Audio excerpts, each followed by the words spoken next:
بسم اللہ الرحمن الرحیم۔ السلام علیکم ورحمۃ اللہ وبرکاتہ۔ نماز میں سجدہ سہو کب واجب ہوتا ہے اور اس کو کیسے ادا کریں گے؟ نماز میں کچھ چیزیں فرض ہیں، کچھ واجب ہیں اور کچھ سنتیں ہیں۔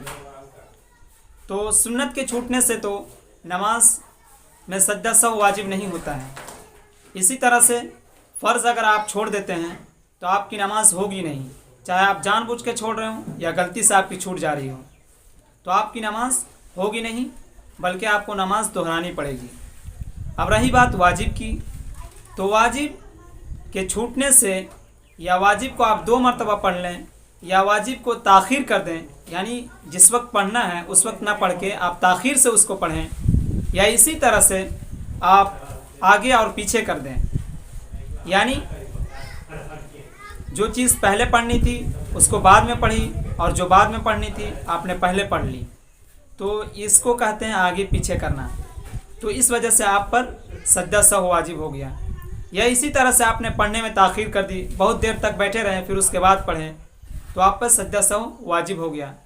اسی طرح سے فرض میں بھی اگر فرض آپ چھوڑ دیتے تو نماز دہرانی پڑے گی، لیکن اگر فرض میں آپ نے تاخیر کر دی یا آگے پیچھے کر دی، جیسے کہ رکوع کرنا اور سجدہ کرنا، یہ کیا ہے؟ فرض ہے، لیکن آپ نے پہلے سجدہ کیا پھر رکوع کیا، تو آپ نے کیا کر دیا؟ آگے پیچھے کر دیا، یعنی پہلے رکوع کرنا چاہیے تھا پھر بعد میں سجدہ کرنا چاہیے تھا، لیکن آپ نے پہلے سجدہ کر دیا پھر رکوع کیا، تو اس وجہ سے آپ پر سجدہ سہو واجب ہو گیا، اور سجدہ سہو کرنے سے آپ کی نماز ہو جائے گی۔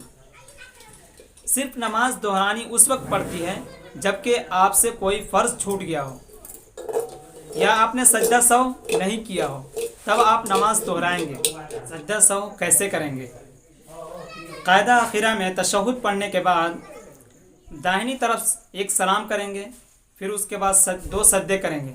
جس طرح سے نماز کے سجدے کرتے ہیں اسی طرح سے سجدہ سہو بھی کریں گے۔ 2 سجدہ کرنے کے بعد آپ قاعدہ میں بیٹھ جائیں گے، پھر اس کے بعد تشہد پڑھیں گے یعنی التحیات پڑھیں گے، پھر اس کے بعد درود شریف یعنی اللہم صلی پڑھیں گے، پھر اسی طرح سے دعائے معصورہ یعنی اللہم انی ظلمت نفسی پڑھنے کے بعد 2 سلام کر لیں گے۔ اس طرح سے سجدہ سہو ہو جائے گا، اور سجدہ سہو کرنے سے آپ کی نماز مکمل مانی جائے گی، اور جو نقص اور کمی رہ گئی ہے اس کی تلافی ہو جائے گی۔ نماز میں چاہے آپ کی جتنی غلطی ہو، سجدہ سہو کر لینے سے نماز کی تلافی ہو جاتی ہے، یعنی سجدہ سہو کر لینے سے اس غلطی کی تلافی ہو جاتی ہے۔ یہ اللہ کی طرف سے یعنی دین میں آسانی پیدا کیا گیا ہے۔ اگر ہر غلطی پہ نماز کو دہرانا پڑتا تو کتنی پریشانی ہوتی اور کتنی تکلیفیں ہوتی کہ چھوٹی چھوٹی غلطی پر ہم کو نماز پھر سے پڑھنا پڑ رہا ہے۔